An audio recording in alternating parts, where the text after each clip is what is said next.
Hi, welcome to another episode of Hot Takes. How long before the prisons explode? How long before they're not even going to exist? It is so much like a tinderbox now that something's going to happen. There will be trouble. They're probably going to have to send in something like special forces once or twice before anyone actually pays attention and fixes them. Because one of the biggest problems they've got, of course, is massive overcrowding and the resistance to build more prisons. For some reason, this government does not want to build another prison or two. They need to. Because on top of that, not only is the fact that the prisons are overcrowded, but that prison officers are leaving the service by the thousand each year, and warnings of threats to their safety and even health, lives, by hardened criminals are being ignored by those in authority. And indeed, the criminals themselves are running the prisons effectively. They're running rings around the inexperienced staff. And there were over 3,047 people registered leaving the frontline service in the last 12 months. And only 2,400 joiners. So what's happening is you're getting the experienced staff leaving, inexperienced staff joining, and the overall numbers reducing by 600 a year. Now, you put this together, inexperienced staff and massive overcrowding.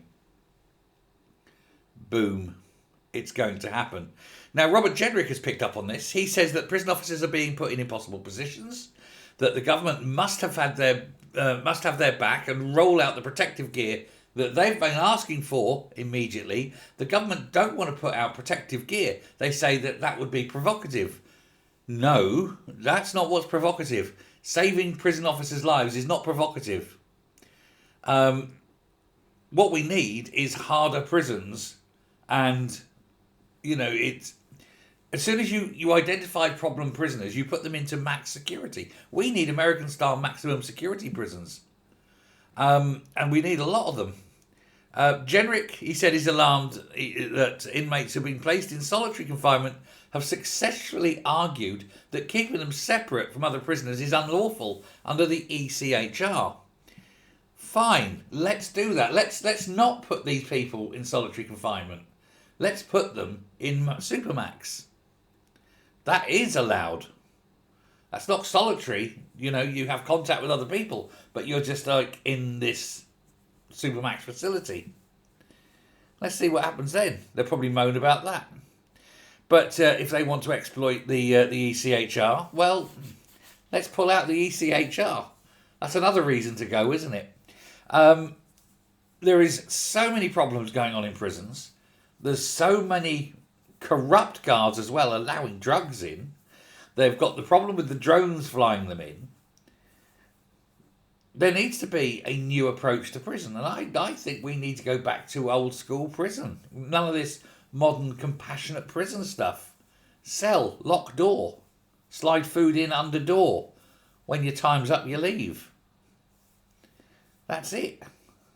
You don't get to spend time conferring with other prisoners. I'm not talking about low-level stuff. I'm talking about the nasty bastards here. But, they've got to face the fact that they are, nasty bastards. They've got to pay the price.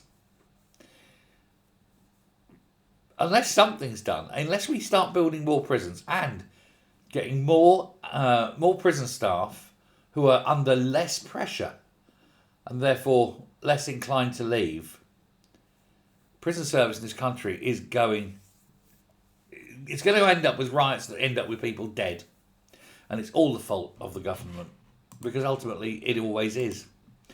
Let me know your thoughts. Thanks very much.